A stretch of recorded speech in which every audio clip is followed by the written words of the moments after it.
NDTV India की team पहली बार ऐसी टीम बनी जो धराली की धरती पर पहुंची है। बहुत लंबा और खतरनाक सफर हमारी टीम ने पूरा किया है। हमारे सहयोगी हमारे रिपोर्टर किशोर रावत ने यह गजब का जज्बा दिखाया है। करीब 30 किलोमीटर वो पैदल चले हैं। कल शाम से पैदल चलना शुरू किया था। आज शाम वो धराली की उस धरती पर पहुंचे जहां पर यह महाप्रलय 5 अगस्त को आई थी। हर कुछ कदम पर जानलेवा अड़चन उनके सामने आई।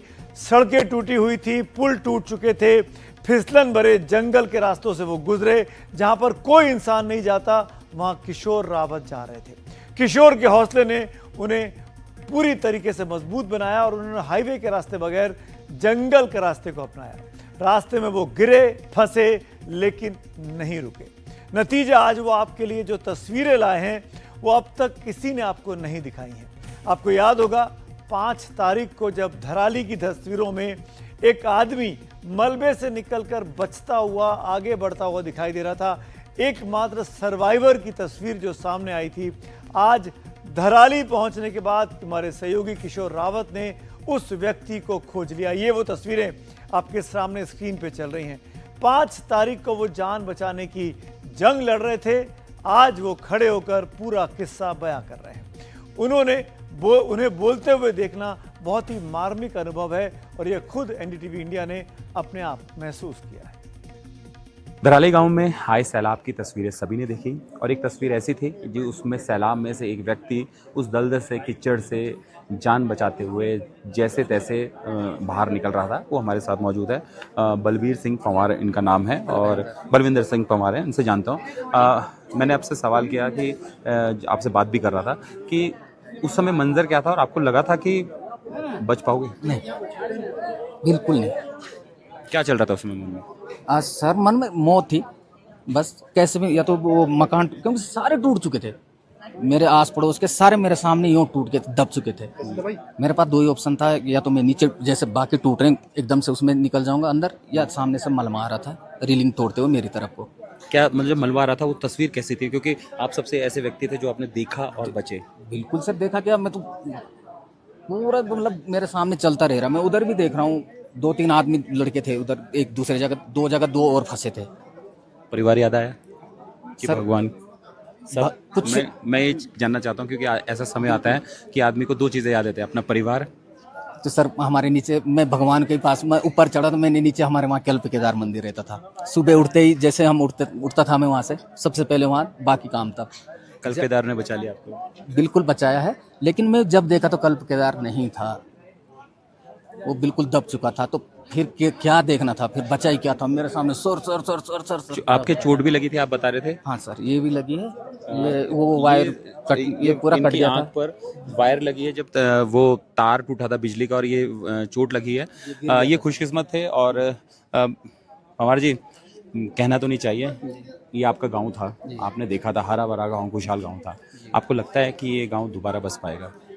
सर ये तो सच बताइए, आपको इस हालात को देख नहीं लगता सर। हिम्मत है? देखो सर, आम आदमी तो क्या हिम्मत करेगा, अपने पास कपड़े नहीं है। ये जब मैं वहाँ से निकला सर, तो ये किसी जो लेबर वाले रहते थे, किसी से चप्पल मांग रखी है, किसी से ये अपने ना कागज बचा है ना फोन बचा है, मतलब कुछ भी चीज़ नहीं है। लेकिन हिम्मत जरूर है आपकी। अब हिम्मत सर, अभी मेरे पानी जिनके घरों से मरे ना सर, जवान जवान लड़के, वो भी यहाँ बैठे हैं, सेम हम मेरी तरह हैं, और ऐसी बातें कर रहे हो, उनके लग नहीं रहा किसी की कि इसके घर में भी कोई कैजुअलिटी हुई है, क्योंकि सब एक सदमा जैसा हो रखा है सर। बिल्कुल। ये पंवार जी है हमारे साथ, और ये वो शख्स थे जो इस हादसे में, इस सैलाब में बचे। लेकिन इनका ये कहना है कि उम्मीद नहीं थी, मौत दिख रही थी, लेकिन फिर भी ये बाहर निकले और आज ये भगवान का शुक्रिया अदा कर रहे हैं। और इनमें सिर्फ अब हिम्मत बची है कि दोबारा से उठेंगे, दोबारा से एक बार फिर से अपना जीवन जिएंगे। लेकिन शायद बार बार गांव का मंजर देखकर इनकी हिम्मत टूट जाती है। धराली गांव से एनडीटीवी इंडिया के लिए किशोर रावत। धराली में जो महाप्रलय आई उसको मात देकर निकले हैं बलविंदर सिंह पंवार, जो भी आप एनडीटीवी इंडिया पर किशोर रावत के साथ उनकी बातचीत सुन रहे थे। अब आपको वो 9 चश्मदीद दिखाएंगे जिनकी 18 आंखों में धराली की तबाही कैद है। उस दिन क्या हुआ था, ये कैसे बचे, बाकी धराली में कौन कहां पर है, धराली में कितने लोग बचे हैं, कितने बिछुड़ चुके हैं, ये सब देखिए। बहुत ही ज़्यादा दर्दनाक स्थिति है।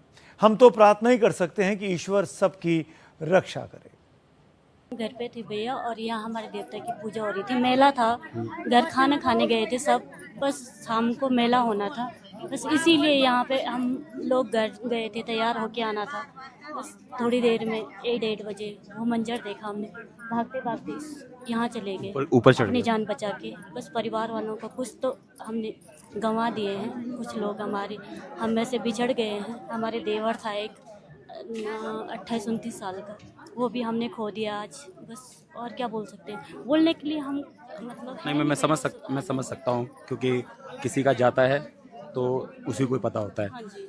मैं एक चीज़ जानना चाह रहा था कि यहाँ पर मैंने बहुत देखा है यहाँ पे एक गांव का ही एक मेन सेंटर जगह है, यहाँ पर आप लोग अभी क्या कर रही है? चावल दाल? भैया हमें सरकार द्वारा मिला है अभी राशन। हम कल तक 3 दिन तक गंगोत्री में रहे, वहाँ हमारी आईटीबी द्वारा जो सेवाएं हुई है सरकार द्वारा जो भी है, बस आज फिर हम यहाँ आए, ये हमें सरकार ने दिया है। मैं क्या बताऊँ। नहीं, मैं समझ सकता हूँ दादी, किसी का जाता है तो। कितने लोग आपके थे? मेरे और तो कुछ? घर कुछ नहीं ऐसा शक्ल है एक और कुछ कोई नहीं है। तो बहुत सारे लोग चले गए। हाँ, मेरे घर बेघर है, बस एक घर भतीजा है, भतीजा और जो सार के पासबुक है वो भी चल गया, आधार कार्ड सब कुछ वो खत्म कर दिया। सर हम दोपहर का टाइम था, कुछ लोग यहाँ मेला की तैयारी कर रहे थे, आयोजन चल रहा था, कुछ लोग यहाँ पे इकट्ठे थे, ये नौजवान लोग लड़के लोग सब यहीं थे, हम घरों में थे। अब थोड़ी देर मतलब 4 बजे से मेला शुरू होने वाला था, फिर कोई किसी का लंच टाइम था, खाना खा रहे थे। फिर जब ये मंजर आया तो ये इतना भयंकर मंजर था कि मतलब तब मेरे सामने एक हादसा हुआ। मैं अपने घर में, मेरे लास्ट में घर है, सबसे लास्ट में नीचे। तो जब मैं बाहर निकली बरामदे में, तो बाहर से जब पाले गांव से, उस गांव से मुख से सीटियां बजी, हल्ला, बच्चों भागो भागो।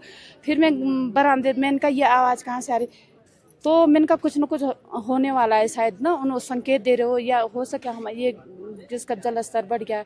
तो मुझे एक आदमी पुल से भागते हुए दिखाई दिया घर की तरफ। तो उसी समय जो अगल बगल की वो थी ना, ये क्या बोलती है, बिजली के खंभ, तो ये टूटे आपस में।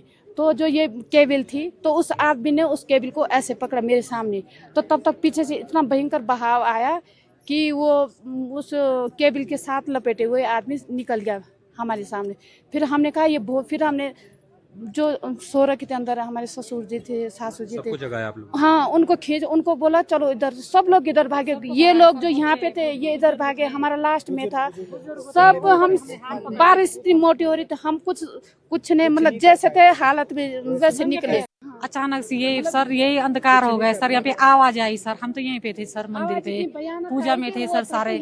जब तक पूजा हुई समय सर देवता की, जब तक हमारा खाने का टाइम, मतलब घर जाना था हमारे, जब हम तो नंगे पैर, तब तक ऊपर से तूफान की आवाज आई, सब लोग सीटी बजी, मुखबा से सीटी आई सर। सीटी की आवाज। यहाँ पे बहुत सारे मैं देख रहा हूँ कि कई लोग अपने तलाश कर रहे जी। हैं। अब इतना मलबा है, शायद मिलना मुश्किल हो, मिलना मुश्किल, अंधकार हो गए सर। और बच्चे भी सब भागने लगे, जो भी जिनकी भी मृत्यु हुई वो भागने, अपनी मतलब कोशिश बचने जान बचाने के लिए भागे। बचाने के लिए वो डूब गए सर। ऊपर से आई सर आवाज़, तब इधर से भागे हम ऊपर पहाड़ों में भागे। ना हमारे पास कपड़े थे, न घर न बाहर, हमारे पास कुछ भी नहीं। अब बारिश मैं देख रहा हूँ कि सब कुछ जी, बह गया, बह गया। कुछ नहीं बचा। कुछ भी नहीं बचा, कपड़े भी नहीं थे, आश्रम में रहे, आ जाए हम आश्रम से, कुछ नहीं बचा मेरे पास। गंगोत्री आश्रम में हाँ, न चप्पल थे न कपड़े थे, वहाँ आश्रम वालों ने दिए हमें कपड़े चप्पल, बिल्कुल हमारा कुछ नहीं बचा। बिल्कुल, ये उस समय के दर्द है जब लोगों का सब कुछ बह चुका था, अपनी जान बचाने के लिए वहाँ पर पहाड़ों पे भागे। इसके अलावा यहाँ पर हर कोई गमगीन है, हर कोई इस बात के लिए दुखी है कि उनका जो अपना था वो चला गया। लेकिन अब हिम्मत जुटा के ये इकट्ठे हुए हैं, इसीलिए कि एक बार फिर से दोबारा से शुरुआत की जाए।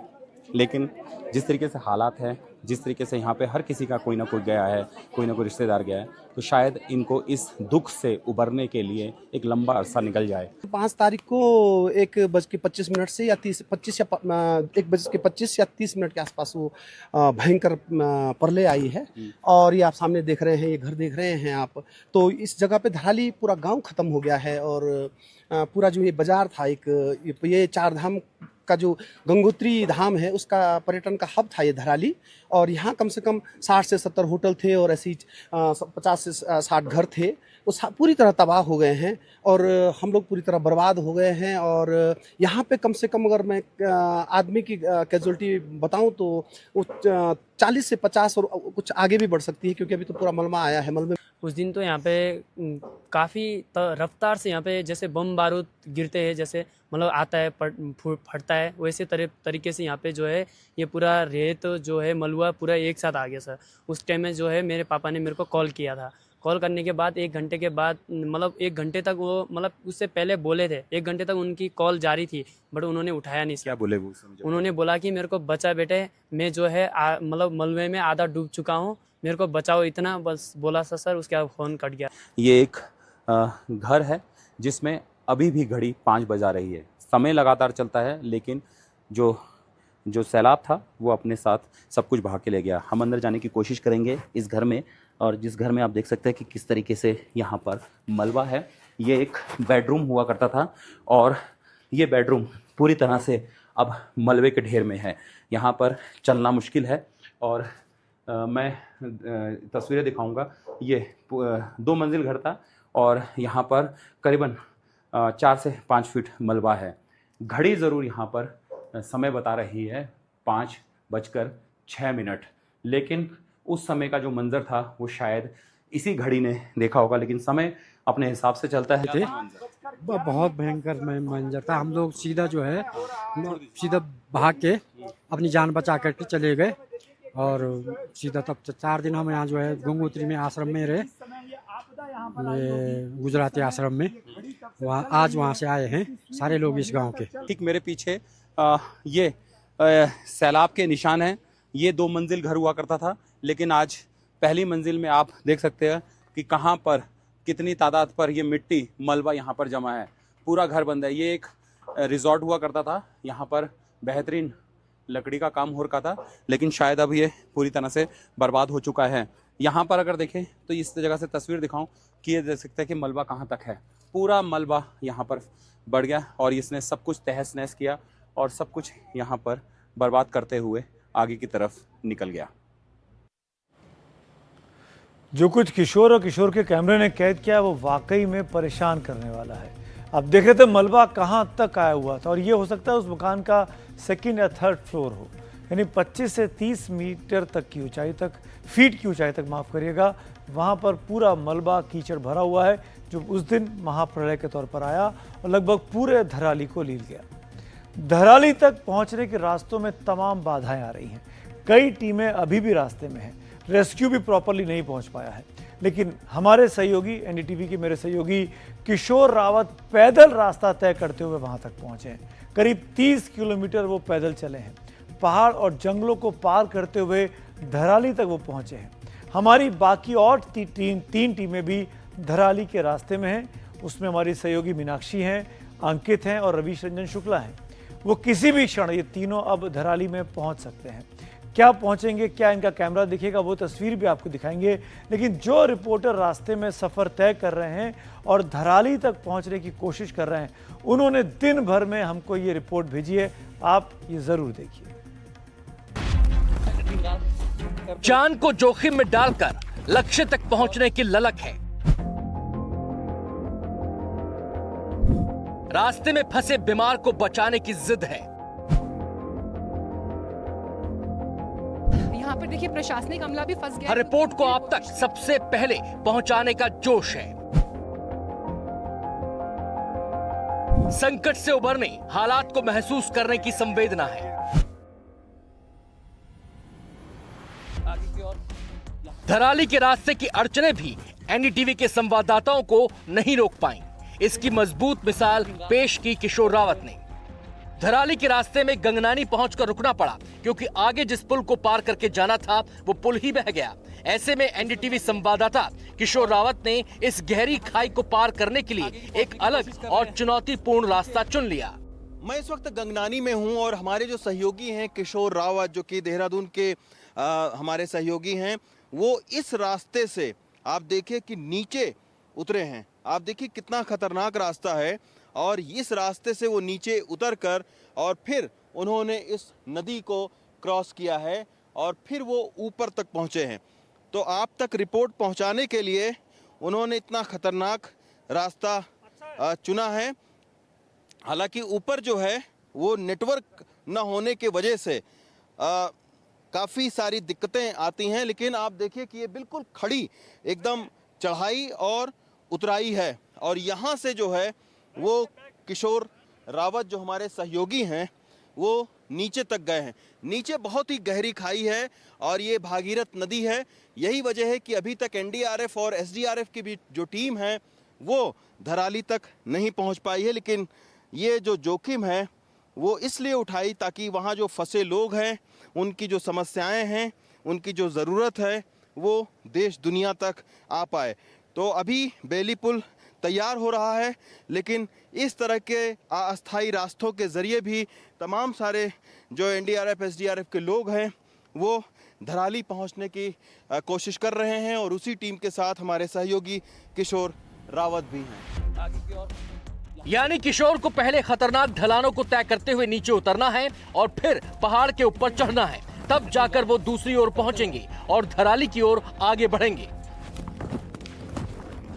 इस वक्त हम पैदल रूट पे जा रहे हैं, बेहद ख़तरनाक है और थोड़ा मैं तस्वीरें दिखाऊंगा क्योंकि संभल के चलना पड़ रहा है।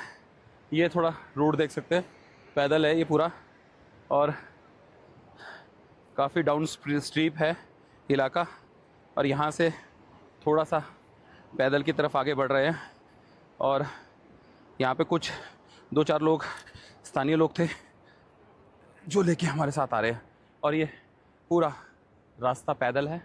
ये कुछ लोग हमारे साथ आगे जा रहे हैं और यहाँ से हमें पैदल होते हुए जाना है। ये अंदर जंगल का रास्ता होते हुए जाएंगे क्योंकि गंगनानी से पूरी सड़क बंद है और गंगनानी से हम यहाँ से करीबन 2 किलोमीटर पहाड़ नीचे और लगभग 3 किलोमीटर लंबा पहाड़ चढ़ना है हमें और एनडीटीवी की टीम लगातार उस रास्ते पे है और ताकि उन लोगों तक पहुंचा जा सके जहां पर वो लैंडस्लाइड पूरा हुआ था, तबाही हो चुकी है। आगे की ओर यहाँ से बढ़ रहे हैं हम। बेसिकली उस रास्ते पे जाएंगे जिस रास्ते पे हमें आगे की ओर बढ़ना है। आगे हमें धराली, हर्षिल, सूखी टॉप जाना है और जहाँ पर पूरी तरह से रास्ता बंद है। लगभग 40 किलोमीटर का रास्ता है, लेकिन आगे धीरे धीरे बढ़ते हुए जाना है। ये रास्ता आप देख सकते हो किस तरीके से जंगल का रास्ता है, पूरी तरह से बंद है और इन्हीं पगडंडियों से होते हुए और इसी फिसलन भरी जगह से होते हुए हमें आगे की ओर बढ़ना है। कोशिश करेंगे तस्वीर दिखाने के लिए, लेकिन यहाँ पर बहुत ही ख़तरनाक रास्ते हैं, बहुत ही ख़तरनाक टेरेन है, पैर रखने की जगह नहीं है। जहाँ का पहला स्टेप पड़ रहा है वहीं आपको दूसरा स्टेप भी रखना है और फिर उसके बाद ये रिंगाल कहते हैं इसे पकड़ते हुए नीचे जाना है। बेहद फिसलन और पत्थर पे ये काई जमी हुई है। आगे की ओर यहाँ से आगे की पहुँचने की कोशिश कर रहे हैं। नीचे यहाँ पर डाउन स्ट्रीप है, ये देखिए काफ़ी लंबी डाउन स्ट्रीप है, फिसलन भरी है, जूते पूरे यहाँ पर। और अब तस्वीरों में शायद वो चीज़ें ना दिख रही हो, लेकिन इसे ही रिंगाल करते हुए आगे फिसलन है। आगे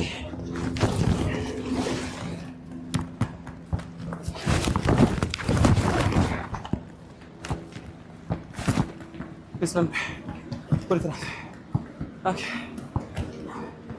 अब रास्ता आगे सीधे चल। किशोर रावत ने खतरनाक ढलानों को तय करते हुए और फिर चढ़ाई चढ़ते हुए गंगनानी की उस खाई को पार कर लिया, जिसके ऊपर लोहे का पुल बन रहा है।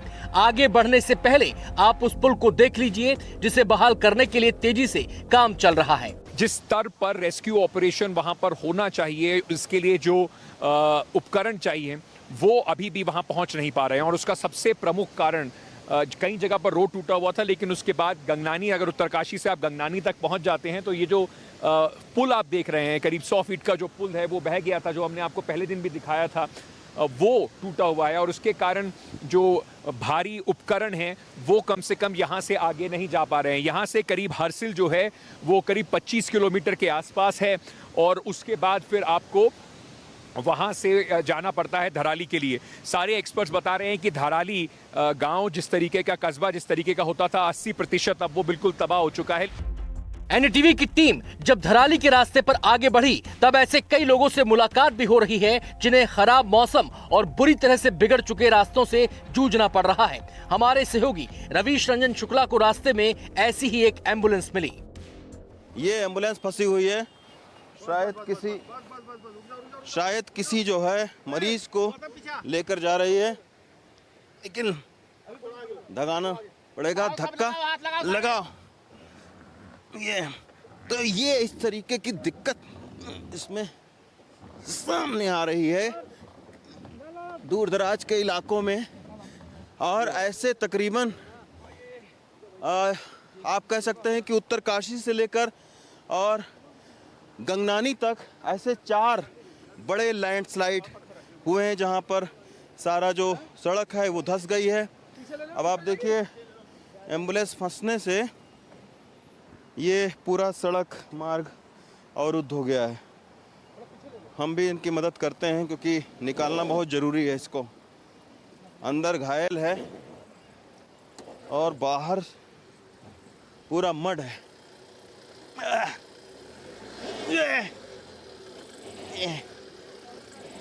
तो सोचिए, पहाड़ों में इसी तरीके से मरीज जब अंदर होते हैं और इस तरीके से अगर फंस जाए एम्बुलेंस, तो आप समझ सकते हैं कि किस तरीके की दुश्वारी हो सकती है।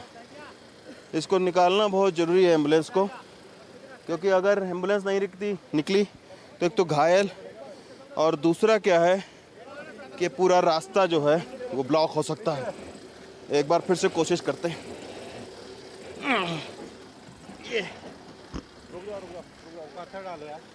तो दलदल बहुत हो गया है, रात से जो बारिश हुई है, तो दिखाते हैं इसमें कि अगर नहीं निकली, लेकिन अब लोग हो गए हैं ज़्यादा, निकलने की उम्मीद है एम्बुलेंस के। एक बार फिर से धक्का दीजिए, एक बार दो, चलो थोड़ा सा, चलो चलो चलो चलो, ये